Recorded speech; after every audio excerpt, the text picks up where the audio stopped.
शेर के लिए स्विमिंग पूल बनाने में बंदर को मिली सीख। मनमौजी जंगल के राजा शेर के मन में आज फिर एक नई इच्छा जागी है। दरअसल यहाँ के जो राजा शेर हैं, भाई उनके मन में अक्सर ही अजीबोगरीब इच्छाएं जागती रहती हैं। भाई इसीलिए उन्हें मनमौजी शेर कहा जाता है और उन्हीं के नाम पर इस जंगल का नाम मनमौजी जंगल पड़ा है। अपनी इच्छा को पूरी करवाने के लिए आज मनमौजी शेर ने बंदर को बुलाया है। जैसे राजा शेर मनमौजी है, वैसे ही बंदर में भी एक आदत बड़ी बुरी है। असल में हमारा बंदर भाई थोड़ा सा चापलूस है और वो अच्छा बनने के चक्कर में उन कामों को भी हाथ में ले लेता है जिनके बारे में उसे कुछ भी नहीं पता होता। और आज भी कुछ ऐसा ही होने वाला है।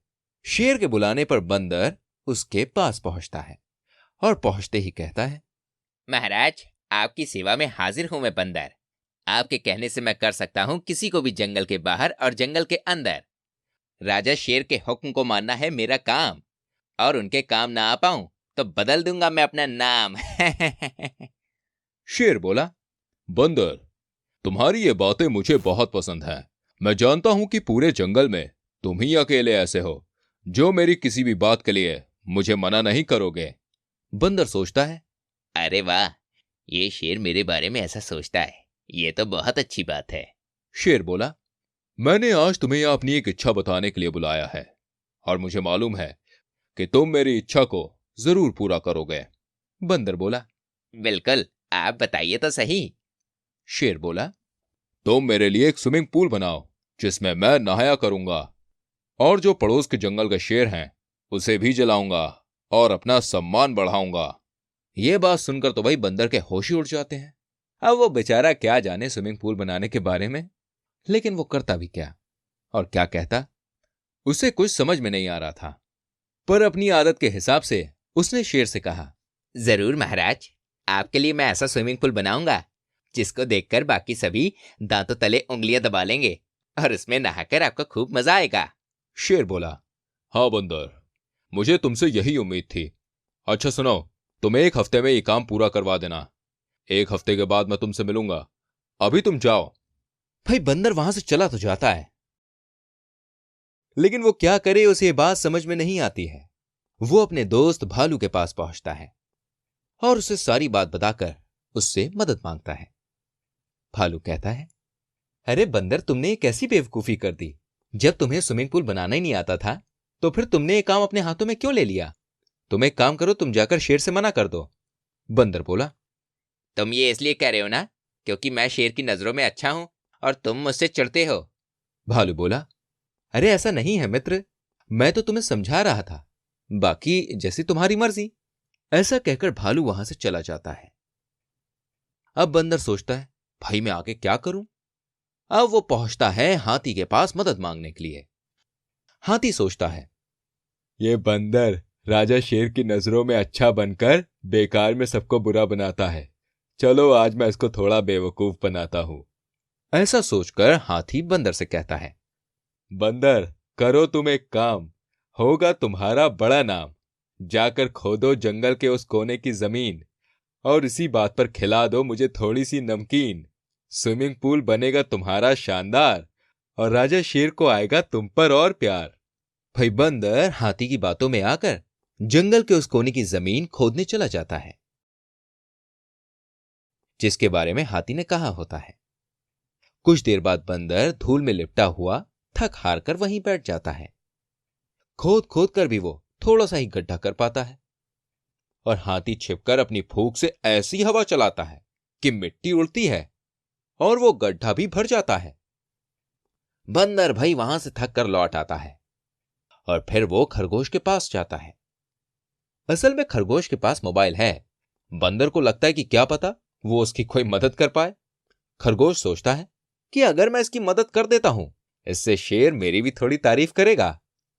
खरगोश बोला, बंदर, मैं तुम्हारी मदद कर देता हूँ, पर उसके बदले तुम्हें शेर के सामने मेरा नाम भी लेना होगा। बंदर ना चाहते हुए भी हां में सर हिला देता है।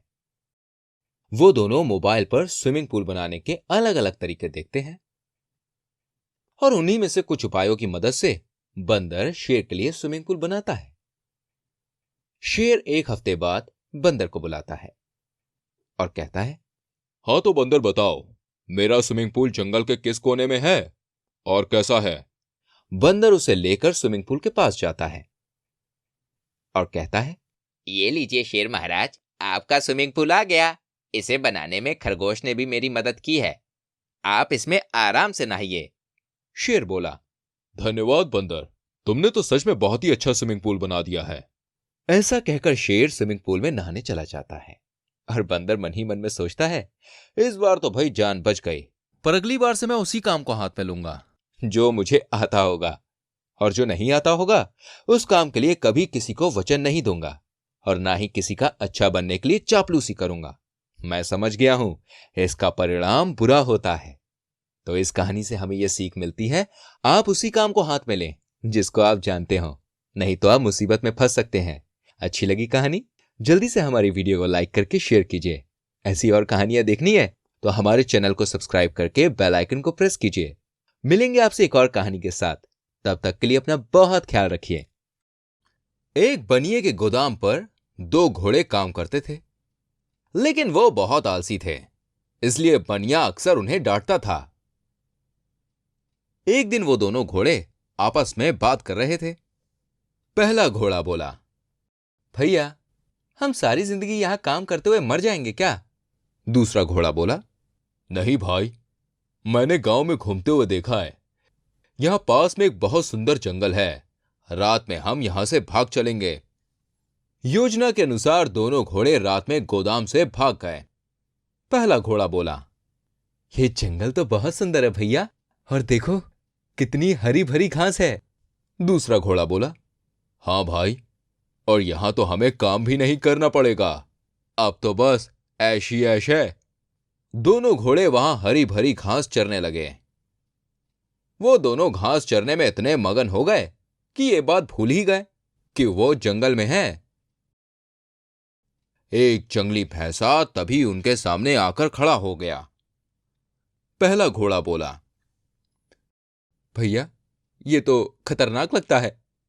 दूसरा घोड़ा बोला, हाँ लगता तो है, लगता है ये इसी का इलाका है, हमें यहां से भागना होगा। और इसके बाद दोनों घोड़े दुम दबाकर वहां से भाग जाते हैं। भागते भागते पहला घोड़ा बोला, भैया, इस जंगल में तो बहुत सारे जानवर होंगे, हमें सुरक्षा के लिए एक घर ढूंढना होगा। दोनों घोड़े अपने लिए घर ढूंढने लगे, लेकिन घर की जगह उन्हें कई सारे जानवर मिल गए। पहले उन जानवरों ने घोड़ों को जंगल से चले जाने के लिए कहा, लेकिन दूसरा घोड़ा बोला, आप लोग अच्छे जानवर लगते हैं, क्या आप लोग हमें यहां रहने देंगे? हम आप लोगों को कभी भी परेशान नहीं करेंगे। आखिरकार जानवर उन घोड़ों को जंगल में रखने के लिए तैयार हो गए, और जैसे जैसे दिन बीत गए, जंगल की हरी भरी घास चर चर कर दोनों के दोनों घोड़े मोटे हो गए। पहला घोड़ा बोला, भैया, असली जीवन का आनंद तो यही है, बनिया तो हमसे काम करा करा कर हमारा कचुम्बर ही निकाल देता। दूसरा घोड़ा बोला, हां यार, यहां ना काम का झंझट है और ना ही बनिए की डांट। अब घोड़े पहले से बहुत मोटे हो गए थे और साथ ही आलसी भी हो चुके थे। बंदर बोला, अरे घोड़े भाई, जरा इन फलों को इकट्ठा करने में मेरी मदद करोगे क्या?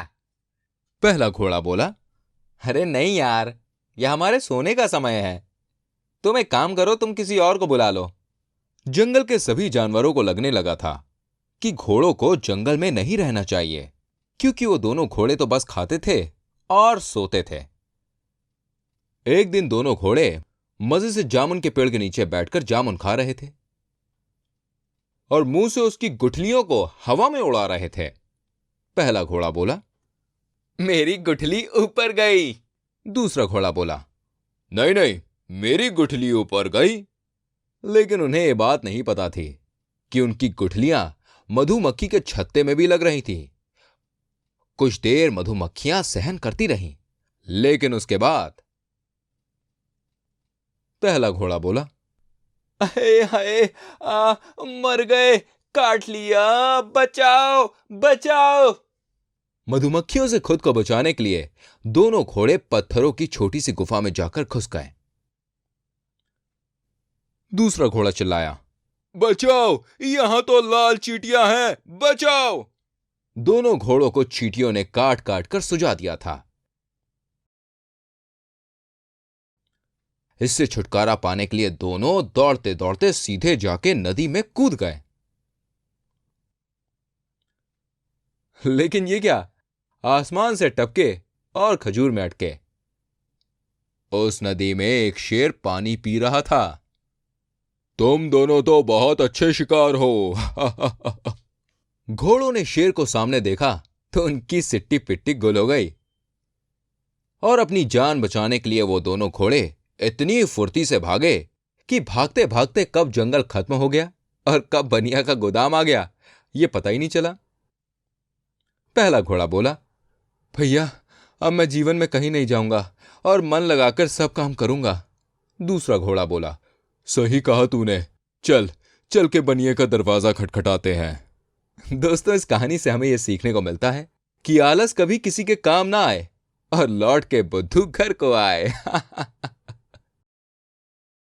और आपको यह हमारी कहानी अच्छी लगी हो ना, तो जल्दी से हमारी वीडियो को लाइक कीजिए और शेयर कीजिए।